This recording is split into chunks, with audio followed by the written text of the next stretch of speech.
Բարև ձեզ սիրելի բարեկամներ, եթերում Տապանի քննարկում հաղորդաշարի հերթական հաղորդումն է, ուղիղ եթերում եւ այսօր մենք զրուցելու ենք Կուզբասի հայերի միության նախագահ Գյորգի Անտոնով Միրզախանյանի հետ։ Ողջունում եմ, պարոն Միրզախանյան։ Բարև ձեզ։ Սիրելի հեռուստադիտողներ, ուզում եմ հիշեցնել, որ դուք էկրանի անկյունում տեսնում եք մեր Patreon-ի QR կոդը։ Դուք կարող եք միանալ մեր Patreon-ին, առավել ևս, որ Նոյան Տապանի ուղիղ եթերները ցուցադրվում են միայն Patreon-ում։ Եվ այսպես, պարոն Միրզախանյան, այսօրվա մեր թեման լինելու է տնտեսական, մենք խոսելու ենք Հայաստանի հարստության մասին, բայց քանի որ ձեզ շատերը ճանաչում են որպես մարդ, ով որ նախաձեռնել է Մոսկվայի եւ Ղարսի պայմանագրերի չեղարկումը կամ նրանց կարգավիճակի ստուգումը, ինչպես կուզեք, երևի հաղորդման սկզբում շատ կարճ անդրադառնանք այն վիճակին, որը հիմա է ստեղծվել, ուր եք դուք հասել, ինչ իրավիճակում է գործը եւ դրանից հետո մենք կասենք մեր բուն թեմային։ Շնորհակալություն։ Թույլ տվեք ողջունել մեր ունկնդիրներին, լսողներին եւ դիտողներին, ցանկանալ բոլորին առողջություն եւ հաջողություն։ Ուրեմն մարտի 19-ին մենք վերջին պատասխանը ստացանք Ռուսաստանի Գերագույն դատարանի մեր հայցի պատասխանը արդեն Գերագույն դատարանի կոլեգիայի որոշումով, որը մեզ հուշեց եւ ուղղություն ցույց տվեց, որ պետք է դիմենք սահմանադրական դատարան, քանի որ խախտումը սահմանադրական է, դիմեցինք հաշվի առնելով օրենսդրության փոփոխությանը, որ մարտ ամսից Ռուսաստանի օրենսդրությունում կանոնակարգը փոխվել է, պետական վճարումներն են շատացել, ժամանակներն է փոխվել, դեռ կարգավորված չէր, մեզ ցուցումներ տվեց, ինչ ճշտումներ պիտի անենք, որպեսզի հայցը դառնա օրենքի սահմաններում։ Մենք պատրաստում ենք հիմա ճշտված հայցը դեպի սահմանադրական դատարան, որից հետո արդեն վերջնական մենք միջազգային դատարան, ՄԱԿ-ի մարդու իրավունքների դատարան մենք պետք է գնանք։ Այդ հարցը այդ վիճակում է, մենք չենք կանգնելու, մենք չենք շեղվում մեր ճանապարհից, գնալու ենք, ես հավաստիացնում եմ, որ եւ նախապատրաստում ենք, ուսումնասիրում ենք, խորհրդակցում ենք տարբեր իրավաբանների, միջազգային իրավունքի իրավաբանների հետ, որպեսզի անճշտություններ թույլ չտանք այդ process-ի ժամանակ։ Ահա, դա այդ մասին։ Շատ լավ։ Հիմա անցնենք մեր հաղորդման բուն թեմային, Հայաստանի տնտեսական հարստությանը, մասնավորապես անդերքին, որի մասնագետ եք դուք հանդիսանում, եւ որպեսզի մեր հեռուստադիտողները պատկերացնեն, թե որքան հեղինակավոր է ձեր կարծիքը այդ անդերքի եւ օգտակար հանածոների օգտագործման տարբեր բնագավառներում, ես կխնդրեմ ձեզ դուք ներկայանաք նաև այդ կողմից, ով եք դուք, ինչով եք զբաղվում Կուզբասում, ինչ մասնագետ եք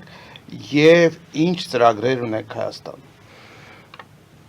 Շնորհակալություն, սիրով։ Ուրեմն Կուզբասում բացի իմ հասարակական աշխատանքից, քանի որ ես նախկինում եղել եմ պատգամավոր եւ պետական աշխատող եւ հիմնականում զբաղվել եմ հանքարդյունաբերության եւ հանքարդյունաբերության բանկրոտство, սնանկացման process-ը դեպուտատությունից հետո հիմնականին բնակ ուղղությունը դա է եղել, ամբողջովին կարելի ասել տիրապետում եմ կամ քարդյունաբերությանը մեր ռեգիոնի, Կուզբասի եւ Ռուսաստանի ամբողջովին եւ ավելի շատ տիրապետում եմ փոչամբարների Ռուսաստան, մեր ռեգիոնի, որտեղ մեր ռեգիոնում կենտրոնացված է ամբողջ Ռուսաստանի փոչամբարների, թափոնների 50%-ից ավելին։ Կուզբասի մասին է խոսքը։ Եվ այս անգամ ինձ հետ բերել եմ ծրագիրը մեր ռեգիոնի, միայն Կուզբասի մեկ շրջանի որը եւ սովետական միության ժամանակ եղել է, իրեն տարածքով 8000 քառակուսի կիլոմետրի տարածքով, որի վրա գտնվում են պաշարներ շատ անգամ ավելի շատ, քան շատ պետություններում մեկ շրջանում միայն եւ կուզենայի համեմատել, որպեսզի ընդհանուր լինի մեր խոսակցությունը հասկանալի, համեմատել մեր Կուզբասի հարստությունը Հայաստանի հարստության, միաժամանակ ես կուզենայի շոշափել Լեռնային Ղարաբաղի հարստության պաշարները եւ շոշափել ընդհանրապես Ադրբեջանի, մեր ռեգիոնի հարստության պաշարները եւ այդ տնտեսական անալիզից հետո դուրս գանք 44 օրվա պատերազմի հիմքերի եւ պատճառների վրա։ Ես դա կուզենայի անել։ Ուրեմն անցած անգամ էլ ես ասացի հաղորդման ժամանակ, որ այնքան հարստություն, որ կա մեր 30,000 քառակուսի կիլոմետր տարածքի վրա, Հայաստանի մասին է խոսքը, այսօրվա Հայաստանի մասին է,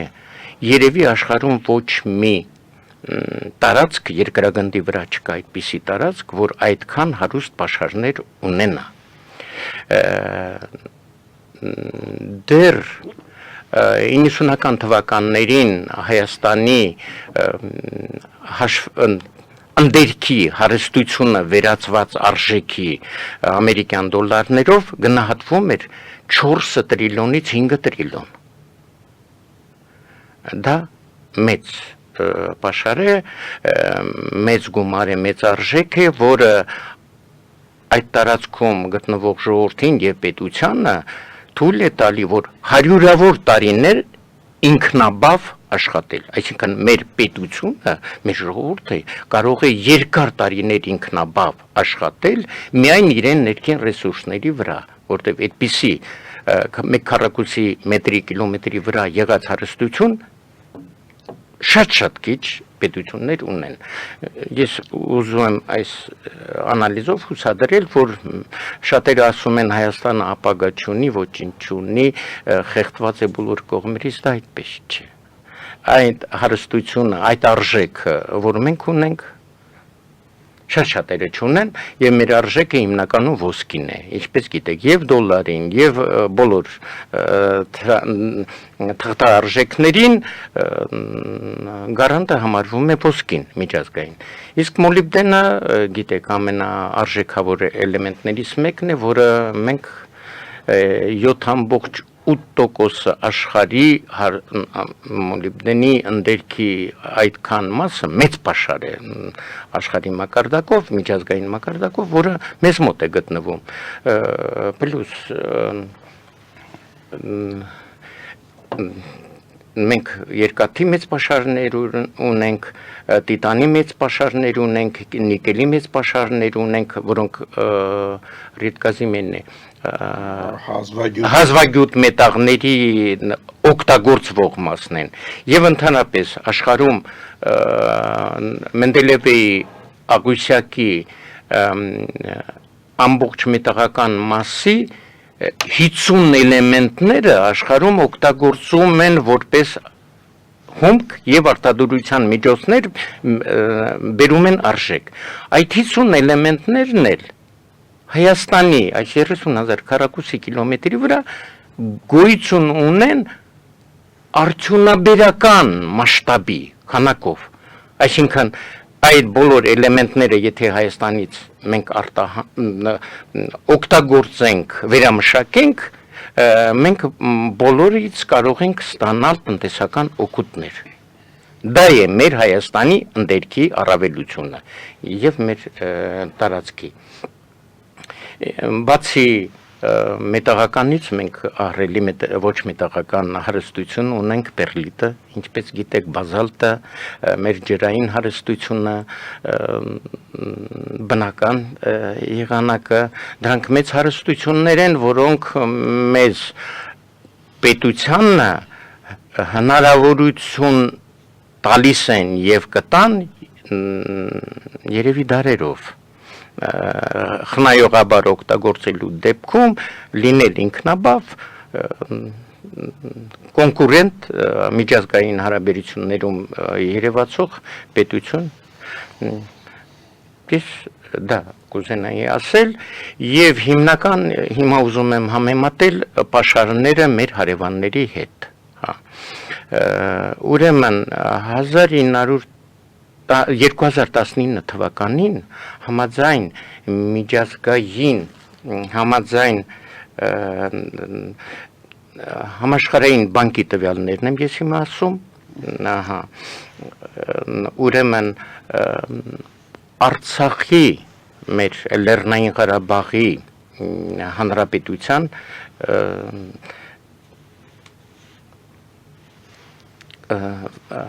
հնան համախառն ներքին արտադրանքի հաշվով մեկ մարդուն ընկած 2019 թվականին Արցախը անցավ եւ Հայաստանի հնայից եւ Ադրբեջանի հնայից 19 թվականի միջազգային բանկի տվյալներով Արցախի հնան դարավ մեկ մարդու համար $4,803 այդ ժամանակ նույն ժամանակ Հայաստանի հնան $4,623 էր Ադրբեջանինը բարձր էր բայց 19 թվականին իջնելով դարավ $4,794 թվական $94 Արցախը 4,803 Հայաստանը 4,600 Ադրբեջանը 4,794 Իմիջայլոց 12 թվականից 2012 թվականից Ադրբեջանի հնան եղել է մոտավորապես $9,000 անընդհատ իջել է 19-ին հասել է 4.7 Ես ուզում եմ պայմանավորված է իջնել Այո, հիմա կասեմ թե ինչով է պայմանավորված որպեսզի հասկանալի լինի թե ինչու եմ ես այդպես ուպորանում դեպի տնտեսությունը ընդերքը որովհետև չեմ ուզում անունը տալ մեր նախկին խելոք մարդկանցից մեկը հանրաճանաչ բոլորս գիտենք ասել է բոլորս գիտենք Վլադիմիր Իլիչ Լենին տնտեսությունն է համարվում պետության եւ ժողովրդի բարեկեցության հիմքը երկրորդը քաղաքականությունը տնտեսության կոնցենտրացված արտահայտությունն է պատերազմը քաղաքականության գործիք է քաղաքականությունը շարունակելու համար ելնելով դրանից ուրեմն հիմքերից հիմքը պետության եւ ժողովրդի բարեկեցության դա տնտեսությունն է իսկ տնտեսությունը ներքին ռեսուրսներն է դրա համար մենք շոշափում ենք երևի պետության եւ ժողովրդի ամենակարևոր հարցը հիմքերից հիմքը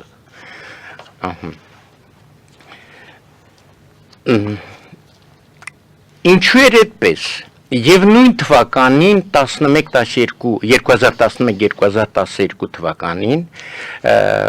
նույն միջազգային բանկի եւ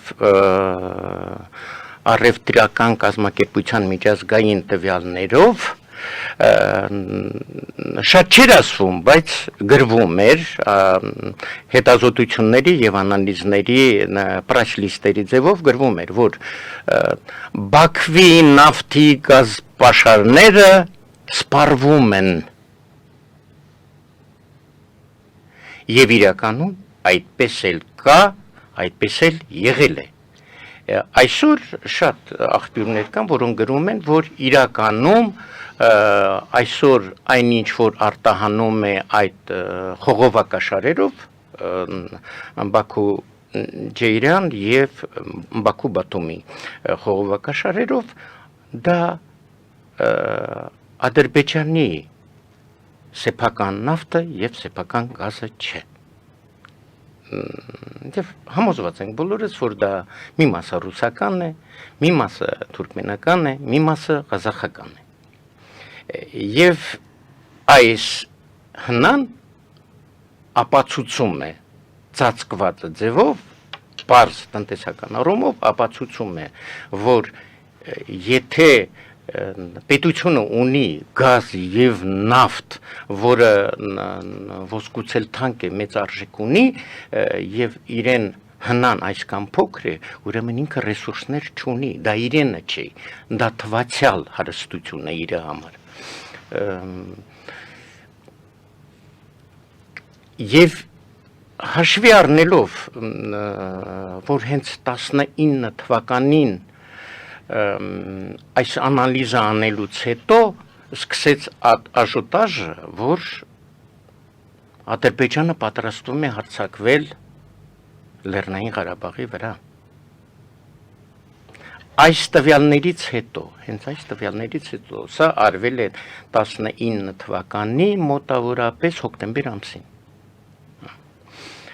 որից հետո արդեն 1 տարի ուղիղ պատրաստվեցին պատերազմի։ Եվ բոլորս հիշում ենք, հենց այդպես եղավ, այդ ժամանակ սկսվեց աժոտաժը, որ պատերազմ է սպասվում եւ հրահարվեց այդ պատերազմը։ Ադրբեջանը իրեն կողմից, դրսի պետությունները իրենց կողմից դա արեցին եւ ցավոք պետք է նշել նաեւ մեր կառավարությունն էլ օժանդակեց դրան։ Կարծես թե համահունչ աշխատում էին պատերազմը պարտադիր լինելու համար։ Եվ ինչեր հետապնդում պատերազմով։ Պատերազմները, ինչպես ասեցինք,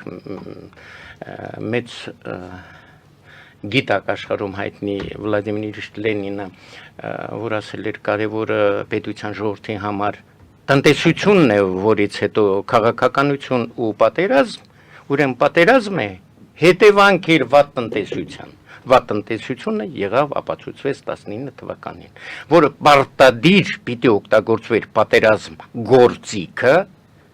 որպեսզի քաղաքականությունը փոխվի, իսկ բոլոր պատերազմները վերջանում են խաղաղության պայմանագրով, խաղաղության պայմանագիրը դա քաղաքականության էլեմենտ է, եւ այդ էլեմենտով արդեն տիրապետում են տարածքների, իսկ տարածքներում հարստությունն է գտնվում։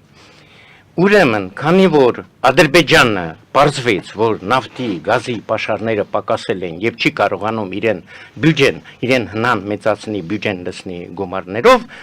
Ադրբեջանին պետք էին ռեսուրսներ։ Եվ ռեսուրսները որտեղից պետք էր վերցնել Ղարաբաղից, մեր Լեռնային։ Եվ պարզում է իրականում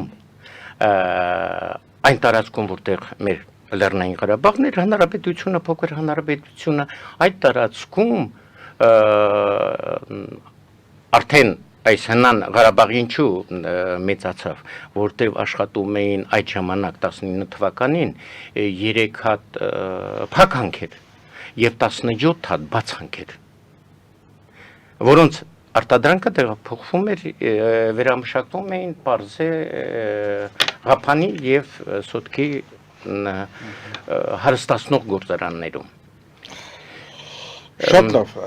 եթե ունեք շարունակեք։ Այո, շարունակեմ, որտեվ պատերազմը սկսվեց հանքերին տիրանալու համար եւ նրանք տիրացան։ Եվ ինչու այդ դեպքում հարց է առաջանում միջազգային հանրությունը, ինչու այդ պատերազմը չկասեցրեց։ Պարզ բացատրեմ նաև այդ բանը։ Ինչպես գիտեք, դեռ 1 դար առաջ գոյություններ Շիրվան պլանը, որը դեռ այն ժամանակ Շիրվան պլանը կուրատոր էր Ռոթշիլդի կողմից նշանակված Լև Տրոցկին, Կամենևի եւ Զինովիևի հետ միասին, որոնք ինչ պիտի անեին։ Պիտի այս տարածքում, հետսովետական կովկասյան տարածքում մաքրեին խանգարող ազգերից, ժողովուրդներից ստեղծեն կրիպտո պետություններ, որը եղավ պարտված Թուրքիան օգնեցին, որպեսզի պետություն լինի, բայց դա այդ Շիրվան պլանի մեջ էր գտնվում, Շիրվան պլանի մեջ էր նաև արհեստական Ադրբեջան ստեղծելը։ Վերջերս մեծ մասնագետ մեր Լևոն Բեգլարյանը Մոսկվայից ելույթ ունեցավ եւ Շիրվան ծրագրի մասին պարզ ասեց նպատակը որն է։ Սա նույն շարունակությունն է։ Ուրեմն հանքերը վերցնելով մոտավորապես նոր 22 թվականին դիմեց Ալիևը 21 թվականի սեպտեմբերին Ռուսաստանի Եկատերինբուրգի ինստիտուտին, գեոլոգիայի ինստիտուտին, երկու խոշոր ինստիտուտներ կան Ռուսաստանում, որոնք կարողանում են գնահատել ընդերքի հարստությունները եւ տալ հաստատված արժեք, որը ընդունվում է միջազգային հանրությունների կազմակերպությունների կողմից։ Դիմեց Եկատերինբուրգի ինստիտուտին, խնդրելով տալ գնահատականը, թե Ղարաբաղի ընդերքից ինչքան ինքը հարստություն է վերցրել, միաժամանակ մտքին դնելով, թե 30 տարվա ընթացքում իբր թե հաշվարկ է անում, թե 30 տարվա ընթացքում հայերը ինչքան են իրեն ընդերքներից գողացել։ Իբր թե տալանել այդ 30 տարվա ընթացքում։ Ես որպես մասնագետ ասում եմ, որ դա կեղծ հասկացություն է, այդ տարածքում ապրել է հայ ժողովուրդը, հայ ժողովուրդը համաձայն միջազգային օրենքների ընդերքը պատկանում է այն ժողովրդին, ով ապրում է այդ տարածքի վրա։ Հայ ժողովուրդը ոչ մեկի ընդերքը չի օգտագործել, եւ եթե այդ հաշվարկից ելնելով այսօր Ալիևը սպառնում է, որ դիմելու է Հագայի դատարան, միջազգային դատարաններ, պահանջելու է Հայաստանից 50 միլիարդ եւ ավելին գումարներ, դա կեղծ հասկացություն է, երբեք Ալիևը ոչ մի միջազգային օրենքի համապատասխան այդ եթե սկսի դատական process, այդ դատական process-ում նա հաղթող չի կարող լինել։ Ես ուզում եմ հանգստացնել մեր հայությանը, ամբողջ հայությանը, որ դա չմանիպուլացնեն, չվախեցնեն։ Երբեք Ադրբեջանը չի դիմի դատարան եւ եթե դիմի, նա չի կարող հաղթել։ Հոգեբանորեն մեր ժողովրդին ուզում են վատ ճնշված վիճակում պահել։ Շատ լավ, ես առաջարկում եմ մենք դուրս գանք գովազդային փոքր դադարի, որից հետո կշարունակենք մեր զրույցը, մնացեք մեզ հետ, գովազդը եթերում։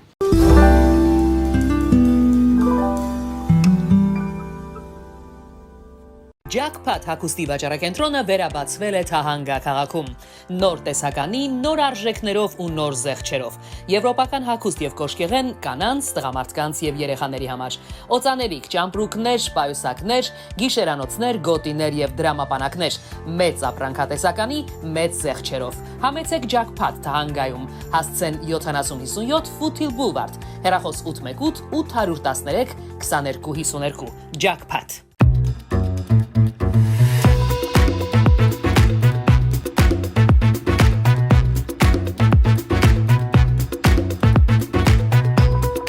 Արարատ ռեստորան, ընտանեկան եւ ընկերական ժամանցի լավագույն հասցե, սիրված արտիստներ, հյուրընկալ մթնոլորտ, հարուստ ճաշացան, անմահական խորտիկներ, Արարատ ռեստորան, հասցեն անփոփոխ, սիրով սպասում ենք ձեզ։ Ավելի քան 11 տարի Աքսիոմեդ վնասվածքաբանական վերականգնողական բժշկական կենտրոնում գործում են հենաշարժիչ համակարգի խնդիրների լուծման բոլոր ժամանակակից մեթոդները։ Հասցեի Երևան, Տերյան փողոց 3 շենք, 42 տարածք, հեռախոս 010 522 882, 091 522 882։ Լավագույն պաղպաղակ, բնական, համեղ եւ մատչելի գներով պաղպաղակը կարող եք ձեռք բերել բոլոր հայկական խանութներում։ Պահանջեք հայկական պաղպաղակ, Թամարա պաղպաղակ։ Glendale West Pharmacy, ձեր ուղեկիցը դեղերի աշխարհում։ Ունեք հարցեր, զանգահարեք 818 548 5157 հեռախոսահամարով կամ այցելեք 1109S Glendale Avenue, Glendale CA 91205 հասցեով։ Նոյան տապանի վազող տողում հայտարարություններ տեղադրելու համար այցելեք Երևան Իսահակյան փողոց 28-րդ հարկ կամ զանգահարեք 055 50 90 50 +1 818 967 5677 կամ էլ կապվեք contact@shnik.am էլեկտրոնային հասցեով։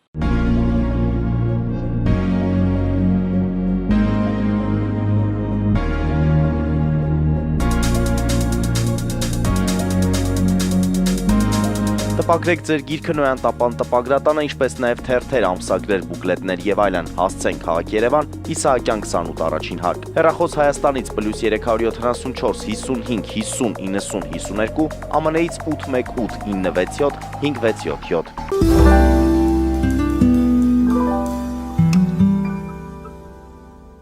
Սիրելի բարեկամներ, մենք շարունակում ենք հաղորդումը, հիշեցնեմ, որ մենք զրուցում ենք Կուզբասի հայրենիության նախագահ Գեորգի Անտոնով Միրզախանյանի հետ։ Պարոն Միրզախանյան, դուք ձեր նախորդ ուրեմն մասում ձեր մտքերի մեջ կար, որ ուրեմն տնտեսությունն է ամենակարևորը։ Այո։ Եվ հետո այսպես սահուն անցակ ընդերքի հարստությանը, բայց եկեք մի հատ հասկանանք, արդյոք տնտեսությունը հավասար է ընդերքի հարստությանը։ Մենք ունենք ճիշտ հակառակ օրինակը եւ Հայաստանում եւ Արցախում, որ ընդերքը հարուստ լինելով հանդերձ, տնտեսական կազմակերպումը, օրենսդրական մոտեցումները այնպիսին էին,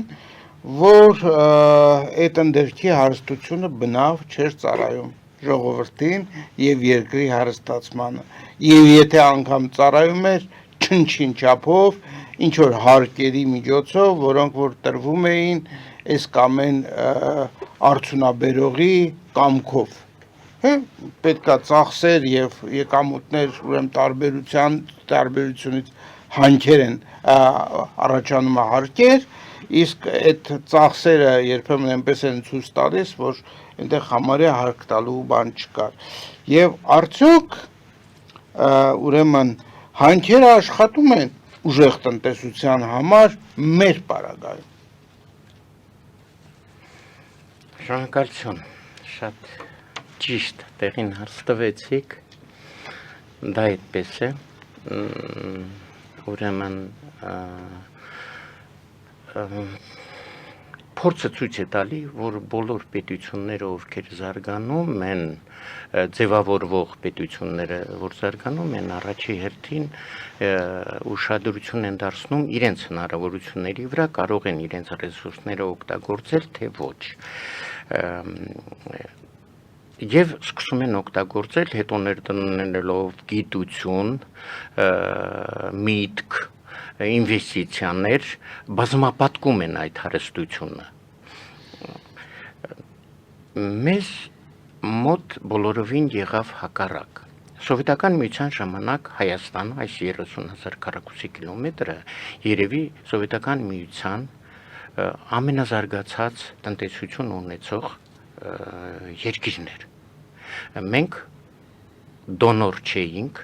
եւ մեկ անգամ ես ասել եմ, որ մոտավորապես Հայաստանը Սովետական միության ժամանակ երևի 1989 թվականին տվյալներով ռուսական ստատիստիկ տվյալների համաձայն մոտավորապես Մոսկվայի բյուջեեր արտահանում էր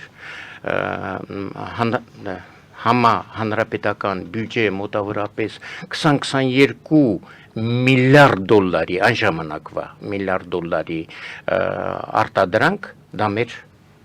ամբողջ արտադրանքներ, ներքին համախառն, բայց ստանում էր Հայաստանի Հանրապետության բյուջեն այդ ժամանակ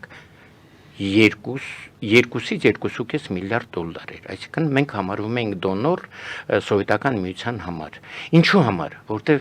շատ ինստիտուտներ, շատ գործարաններ կառուցվում էին Հայաստանում, որտեղ գոյություններ հայ ժողովուրդ, որ ուներ ինտելեկտուալ պոտենցիալ, որ շատ գործարաններ, ինստիտուտներ, Սովետական միությունը կառուցում էր այլ վայրերում, բայց սպասված եկամուտները, էֆեկտը չէր ստանում, որտեղ չկար մտքի մտքին տիրապետող ժողովուրդ եւ ստիպված 2-3 տարի փորձելով Ղազախստանում, Պրիբալտիկայում, ռուսական տարբեր քաղաքներում այդ նույն գործարանները կառուցում էր եւ ինստիտուտները բացում էր Հայաստանում եւ ստանում էր մեծ էֆեկտ, որտեղ կար հայ ժողովուրդ, մտածող, ստեղծագործ, տաղանդավոր ժողովուրդ։ Դա է մեր առավելությունը։ Ահա։ Իհարկե միաժամանակ մենք կարելի ասել մի քիչ օրենքը չհարգող, օրենքը չսիրող, օրենքին քիչ ենթարկվող ժողովուրդ ենք, որը այդ հենց այդ հատկությունը մեզ թույլ է տալի մանևրել ամենտեղ գտնել նորը, առավելը, լավը, դա մեր հենց պրպտուն մտքի արդյունքն է, բայց միաժամանակ մենք օրենքներին չենք ենթարկվում։ Եվ 30 տարին, երբ որ մենք արդեն անկախացանք սովետական միության այդ խիստ օրենքներից, որոնք հսկողները Մոսկվայում էին նստում, մենք ինքներս չկարողացանք ինքնակազմակերպվել, ստեղծել օրենքներ ճիշտ եւ ենթարկվել այդ օրենքներին։ Եվ սկսեցինք աշխատել, կարելի ասել, ոչ գրված օրենքներով, այլ չգրված օրենքներով, որը կոչվում է նաև միաժամանակ կրիմինալ օրենքներով։ Եվ ով գտնվում էր իշխանությունում, համարում էր, որ ինքն է օրենքը։ Այդ սկզբունքով մենք աշխատել ենք 30 տարի, եւ մեր այս հարստությունը չի ծառայել 30-35 տարվա ընթացքում մեր ժողովրդին։ Եվ պատահական չէ, մենք 4 անգամ կատարել ենք ռեֆերենդում, հանրակրվե։ Առաջին հանրակրվեն անկախության հանրակրվեն 1990 թվականի, երկրորդ հանրակրվեն Հայաստանի Սահմանադրության ընդունումը 1995 թվականին, երրորդ հանրակրվեն 2005 թվականին, երբ որ Ռոբերտ Քոչարյանը սահմանադրությունում փոփոխություն մտցրեց իօքուտ օլիգարխների արդեն եւ հարստացածների եւ վերջին 4-րդ հանրակրվեն եւ փոփոխությունը կոնստիտուցիայի եւ Սերժ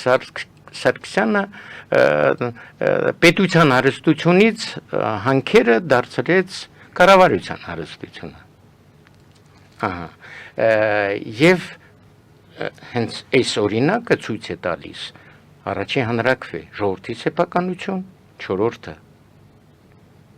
կառավարության։ Եվ դրանին հետևեց հանքարդյունաբերության օրենքը, որում պարզ գրված է կարգավորում է հանքարդյունաբերությունը, կառավարությունը եւ ուպալնամոչնի լիազորված կազմակերպություն է։ Լիազորված կազմակերպություն կարող է լինել եւ հասարակական, եւ որևէ մինիստրության, որևէ բաժին, այսինքն չինովնիկը։ Ահա։ Եվ Թալանը կոծկվել է այդտեղ։ Եվ բյուջե ոչինչ չի մտել։ Մեկ-երկու անգամ ես այստեղ ասել եմ, առաջին անգամ պետությունը, մեր կառավարությունը, այս կառավարությունը, միայն այս ներկա կառավարությունը, Նիկոլ Փաշինյանի, երբ որ ես հարց բարձրացրեցի հանդիպելով Քերոբյանի հետ, նախկին մինիստր, շատ արագ իրենք առաջին անգամ 30 տարի հետո 22 թվականին նոր հանքարդյունաբերությունը դրվեց հարկման տակ։ Սկզբից 15%, հետո գումարած 7 որպես ֆոնդերի ձևով, որպես բնական ռեսուրսների զարգացման ֆոնդ։ Այսօր մոտ 22% այդ հանքարդյունաբերությունից պետությունը ստանում է եկամուտ։ Եվ այսօր պատահական չէ, որ առյուծի բաժինը Հայաստանի բյուջեի ստացվում է հանքարդյունաբերությունից։ Դա 22 թվականից սկսած։ Իսկ մինչև այդ ոչ մի կոպեկ Հայաստանի բյուջե չի մտել։ Ես ուզում եմ ճշտող հարց տալ, նոր շարունակեք դուք ասում եք հանքարդյունաբերությունից։ Հարցը հետևյալն է. հանքարդյունաբերության ոլորտի ձեռնարկությունների հարկերից, թե հանքի ուղղակի վաճառքից։ Ճիշտ եք։ Այդ ինչ որ ասեցի, եղել է հարկերից 22 թվականին առաջի անգամ Հայաստանի ազգային ժողովը եւ կառավարությունը ազգային ժողովը հաստատեց, կառավարությունը ներկայացրեց հաստատման, որ հարկ մտցնել 15%, 17 էին ուզում, 15 հաստատեցին եւ համաձայն միջազգային օրենքի բոլոր աշխարհի բոլոր պետությունները ստեղծում են էկոլոգիայի խնդիրների լուծման եւ նոր հանքերի հայտնաբերման եւ զարգացման համար կոչվում են ֆոնդ միներալնա սիրևոյ բազի ֆոնդեր են ստեղծում, դա ընդունված է 7-ից 7.5%. Բայց այսպեսի մի հարց է առաջանում, տեսեք, ցանկացած հանք ինքը վերջավոր է, կա որոշակի քանակություն, որի սպառելուց հետո պետք է վերջանա։ Հիմա այսինքն ինչ է դուրս գալիս, որ մեր սերունդը կամ մեր իշխանությունը, որովհետև ժողովուրդը կապ չունի այս ամենի մեջ, փաստորեն օգտագործում է մոլիբդենի հանքը կամ ոսկու հանքը միջև դրա սպառելը ի հաշիվ մեր սերունդների, այսինքն դուրս է գալիս, որ ձեր ասած այդ ֆոնդերի մեջ կա դուք համարում եք նորմալ, որ ասենք հանքը, որտեղ պարունակվում է, ասենք X տոննա հանք։ Ուրեմն ինչ որ մեկը օգտագործում է այդ հանքը, հանում է եւ այլն եւ հարկեր է տալիս դրանից, եւ ինչ որ ֆոնդի փող է տալիս, որ հետո այդ հանքի հանելու բանը բերեն, ասենք իդեալական վիճակի, ընդունեք բնությունը, բայց դրա տակ արդեն հանք չկա։ Արդյոք դա նորմալ է, արդյոք պետք չի, որպեսզի այդ ֆոնդերի մեջ լինեն նաև ֆոնդեր, որոնք որ ուղղված են այդ հաջորդ սերունդների հարստությունը վերցված լինելու համար, նրանց համար կուտակել որոշակի հարստություն, որոնք նրանք կարող են օգտագործել այլ կերպ։ Սիրուկ, պատասխանեմ, սկզբից ասեմ, որ մի քիչ թյուրիմացություն կա ձեր մտքի մեջ, ինչու՞մ է կայանում թյուրիմացությունը։ Հանք է կոչվում այն տարածքը, այն շերտը հողի ընդերքը, որը ուսումնասիրված է։ Եթե ուսումնասիրել ենք 1000 քառակուսի տարածք, հողի տարածք, այսինքն այդպես բուրենի ռուսերեն ոնց է կոչվում, հորումներով ուսումնասիրում են, ուսումնասիրում են քիմիական անալիզներով, տարբեր անալիզներով կոչվում է էլեմենտների անալիզ, սպեկտրալնի անալիզ, լազերային անալիզ եւ հաստատում են, որ այդտեղ կան այսպիսի էլեմենտներ եւ հաշվում են այսպիսի հարստություն։ Դա կոչվում է դնում են պետական ռեգիստր։ Պետությունը հաստատում է, որ դա պետության եւ ժողովրդի հարստությունն է, նոր լիցենզիա կարող է տալ որևէ կազմակերպության այդ հանքը շահագործելու։ Բայց ենթադրենք այդ 1000 քառակուսին ուսումնասիրվեց արդեն հանքի։ Կողքը կան այդ տարածքից դուրս, ենթադրենք 30,000-ը մեր է, 29,000-ը չի ուսումնասիրված։ Միգուցե այնտեղ այնպիսի պաշարներ կան։ Պարոն Զախարյան, ես հասկացա ձեր տրամաբանությունը, բայց դա իմ հարց չի հանում։ Վերջո դուք խոսում եք վերջավոր տիրույթի մասին 30,000 կամ ավելի ճիշտ ասած 27,000 քանի քառակուսի կիլոմետրի մասին։ Վերջո այնտեղ կա վերջավոր թվով։ Ես խոսում եմ նրա մասին, որ եթե մարդիկ կառավարությունները մտածել են նրա մասին, որ բացի շահույթից եւ պետքա ինչ-որ ֆոնդ ստեղծել, որը բնությունը պետք է կարգի բերի այդ հանքարդյունաբերության ուրեմն հետևանքներից, այդ դատարկ կապարները ինչ որ ձևով ծածկի, ծառեր տնկի, հեսանի ենանի եւ այլն։ Պետք է նույն ձևով ֆոնդ նախատեսել, որը գնում է այդ հանքը, եթե ժողովրդին է պատկանում, ինքը պատկանում է նաև հաջորդ սերունդներին, որպեսզի այս լինի որոշակի կൂട്ടակային ֆոնդ, որը կարող է օգտագործվել սրանից 50 տարի հետո, 100 տարի հետո, 150 տարի հետո, չէ որ այս պաշարը, որը որ դուք օգտագործում եք, ինքը վերջավոր է, իսկ դա ժողովրդին է, իսկ ժողովուրդը ապրում է այստեղ եւ անցյալում եւ ապագայում, սրա մասին է միայն խոսքը։ Նորից ասեմ, որ ճշտ եմ։ Ուրեմն, քանի որ ես եւ հիմա էլ եւ նախկինում էլ ունեցել եմ ոսկու հանք եւ պրակտիկ աշխատանք ունեմ, փորձ ունեմ դրանից պատմությունը եւ ամբողջ ոսկին հանում են, եթե չեմ սխալվում, երևի 2000 չէ, դեռ մի քանի հազար տարի առաջ բնական ռեսուրսները ունեն վերարտադրվելու ընդունակություն։ Եթե կոնկրետ ես իմ փորձից եմ ասում, այն հանքը, որ ես ունեի, որը վերամշակել եմ, ուրեմն 1750-ական թվականներից էր մշակվել այդ հանքերում, Սիբիրի հանքերում աշխատել էին Սավելևները, Մամոնտովները, Մորոզովները,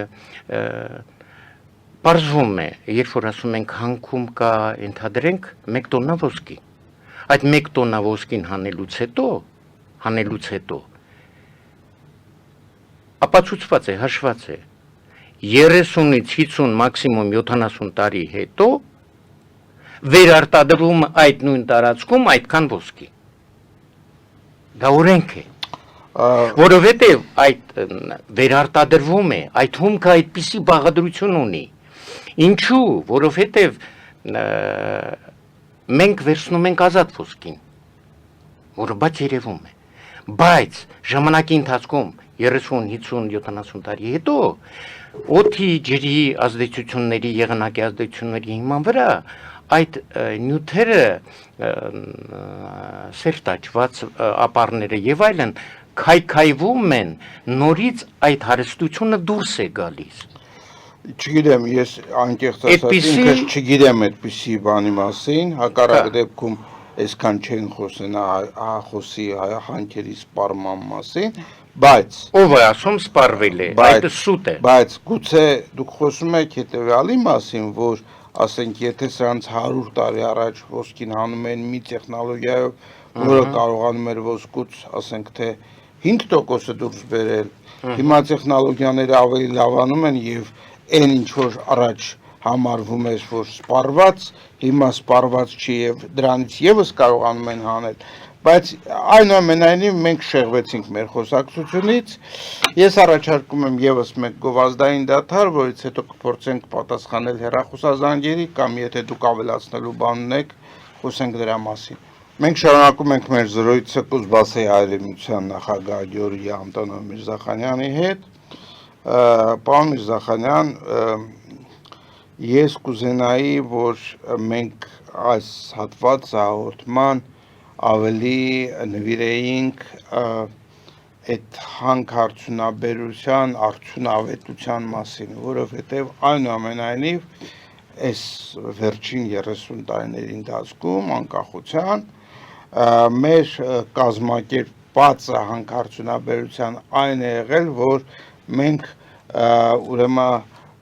շահագործել, այսինքն մենք տվել ենք հանքերի սուբյեկտների, որոնք շահագործել են եւ դուրս են հանել Հայաստանից այդ շահագործված հումքը առանց ըստ էության դրանք վերամշակելու կամ հարստացնելու այն աստիճանի, որ պետք է եւ ամենակարևորը ինձ թվում է, որ միջև հիմա ուշադրություն չի դարձնում մեր պետությունը, խոսքը նրա մասին է, որ այդ հանքանյութի մեջ, որը որ ասենք օրինակ հանվում է ոսկու հանքանյութի անվան տակ, այդ հանքանյութի մեջ լինում են ոչ միայն ոսկի, այլև հազվագյուտ մետաղներ, այլև պղինձ, այլև ինչ-որ ուրիշ նյութեր, որոնք ընդհանրապես որևէ ձևով չեն գնահատվում։ Եվ եթե ասենք հանվում է, ասենք թե, ես չգիտեմ, 1000 տոննա ոսկու հանքանյութ, իրականում այդ շահագործողը շահում է ոչ միայն ոսկի ստանալով դրանից, այլև ստանում է լրացուցիչ նյութեր, որոնք որ իրենց համախառն գումարով այդ ոսկուց պակաս արժեք չունեն, բայց դրանք նույնիսկ չեն գրանցվում Հայաստանի Հանրապետությունից, որ այդ ապարը Հայաստանի Հանրապետությունից դուրս եկավ։ Ես ուզում եմ խոսեք ինչպես պիտի կազմակերպված լինի հանքարդյունաբերությունը, ինչ օրենքներ պիտի գործեն, որպեսզի Հայաստանը որպես պետություն եւ Հայաստանի ժողովուրդը որպես այս պետության ապրող ժողովուրդ կարողանա որոշակի ձևով զգալ իր հանքարդյունաբերության արկայությունը, զգալ այն եկամուտը, որը որ ստանում է հանքարդյունաբերողը։ Շնորհակալություն հարցի համար, դուք ճիշտ եք, ուրեմն բացատրեմ, կա երկու տեսակի հանքերի օգտագործման ձևեր եւ կազմակերպում։ Առաջինը, երբ որ պետությունը ուսումնասիրելով հանքը պաշարները տալիս է շահագործման այդ հանքը, շահագործման, ոչ թե սեփականություն, երբեք հանքարդյունաբերության մեջ սեփականություն, հասկացություն, գոյություն չունի, պետությունը իրեն եւ իրեն ժողովրդի սեփականությունը երբեք իրավունք չունի որևէ վաճառի, վերավաճառի, որևէ մեկին հանձնի, հանքը միշտ մնում է ժողովրդի եւ պետության սեփականությունը, բայց երկու տարբերակ կա, մեկ պետությունը թույլատրում է իրեն կազմակերպություններին, որոնք գրանցված են իրեն հարկավորման տարածքում, հարկային դաշտում կազմակերպություններին, որոնք կարող է խիստ հսկել, եւ կա երկրորդ տարբերակը, որ ինվեստորները դրսից արտասահմանյան կազմակերպություններ են տալի եւ այնտեղից է ստանում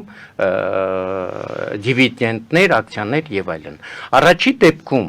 երբ որ կազմակերպությունը, շահգործող, վերամշակող կազմակերպությունը սուբյեկտ է այդ պետության, այդ հանրապետության, նա ամբողջ ծավալով մուծում է հարկերը։ Դուք էլի հարկերի մասին եք խոսում, ինձ հարկերը չի հետաքրքրում։ Օգուտները հարկերից են միայն գալի։ Հասկանալի է, բայց եթե դուք արտահանում եք, ասենք օրինակ պղնձի հանքանյութ, այո, այդ պղնձի հանքանյութը արժե ասենք X գումար։ Իսկ եթե դուք արտահանեք պղինձ, դա կարժենա 30x գումար։ Հիմա այս թույլտվությունը, որ հանքանյութը կարող է լքել Հայաստանի տարածքը, դա ինքնին արդեն այնպիսի մի օրենք է, որը աղքատացնում է երկիրը։ Այո, դուք ճիշտ եք, բայց թույլ տվեք ես։ Այո, համեցեք։ Ուրեմն, առաջի դեպքում ասացի, ամբողջ հանքարդյունաբերությունը գտնվում է դաշտի, Հայաստանի հարկային դաշտում եւ բոլոր իրեն հարկային օրենքների խստությունով, եթե ինքն ընդունում է հարկել հանքարդյունաբերությունից, ասեցի, մինչև 22 թվականը, 1990-ից մինչև 22 թվականը հանքարդյունաբերությունը հարկման տակ չի եղել, հարկի դաշտում չի եղել, 22 թվականից մտել է հարկային դաշտ, և այդպես կարողանում է հարկային դաշտ մտցնել եկամուտներ։ Երկրորդ տարբերակը, երբ որ դրսից ինվեստորներ է բերում, դրա համար գոյություն ունի միջազգային օրենք։ Միջազգային օրենքը կոչվում է առաձելի պրոդուկցի արտադրանքի բաժանման միջազգային օրենք։ Ռուսաստանի օրենքը, որը հենց վերաբերում է միայն հանքարդյունաբերությանը, միայն դրսից ինվեստորներ հրավիրելու դեպքում պայմանագիր է կնքվում, որ այդ արտադրանքի հանքից դուրս եկած հումքի քանի տոկոսումն է, սովորաբար Ռուսաստանը կնքում է 51%-ը պարտադիր պիտի լինի Ռուսաստանի բաժինը։ Եթե այդ հումքը, որը դուրս եկավ հանքից, արտահանվում է, պարտադիր գնահատվող արժեքի 51%-ը պիտի Ռուսաստանը ստանա, հանքի տերը, պետությունը, ժողովուրդը։ Ես մանեկա, ինտերնետում ոչ միտեղ չկա, Հայաստանը այդպիսի օրենք չունի, և այսօր Հայաստանի հանքերը շահագործում են, սեփականատեր չեն։ Դա կեղծ ասացվածքը, որ սեփականատեր են Հայաստանի հանքերին ռուսական կազմակերպությունները, ֆրանսիական, գերմանական, հնդկական եւ այլն, դա սուտ է։ Այդպիսի բան չկա։ Ոչ մեկը Հայաստանի հանքերի տերը չէ եւ չի կարող լինել։ Իրենց լիցենզիայում գրված է, որ նրանք միայն շահագործող են, տերը չեն։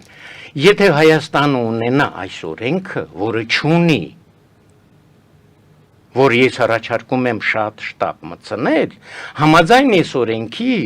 51% ակցիաների պահելով իրեն, Հայաստանը կարող է կոնտրոլ անել եւ նույնպես մտցնել հարկային դաշտ։ Բացի դրանից հարկային դաշտից գոյություն ունի երկրորդ օրենքը Ռուսաստանում։ Դեռ 1997 թվականի մայիսի 5-ին Ելցինի ժամանակ Չուբայսի առաջարկությունով, երբ որ բյուջեում գումարներ չկար, Ելցինը ստորագրեց օրենք, որ Ռուսաստանի տարածքից թանկարժեք ռիտկա հազվագյուտ մետաղներ եւ գունավոր մետաղներ արտահանելը արգելվում է։ Բայց մետաղներ թե հանքանյութ։ Հանքանյութը մետաղներ պարունակող հանքանյութը արգելվում է։ Թույլատրվում է արտահանել միայն կառավարության հատուկ որոշումով։ Իսկ կառավարությունը տալիս էր հատուկ որոշում, եթե զգում է, որ ստրատեգիական ուղղություն է, որ իրեն պետք է, եւ ուսումնասիրում էր, որ արդեն խորը ուսումնասիրված է, արդեն մուծված է այն 51%-ը, որը պիտի մուծվեր, նոր թույլ էր տալիս արտահանել, որից հետո իրականում դա կրիզիսային տարիներ էին 97-98 թվականները, գիտեք, դեֆոլտը եւ Կիրիենկոյի այդ հայտնագործությունները, որից հետո կարգավորվեց էկոնոմիկան։ Հայաստանում չկա նաև այդ օրենքը,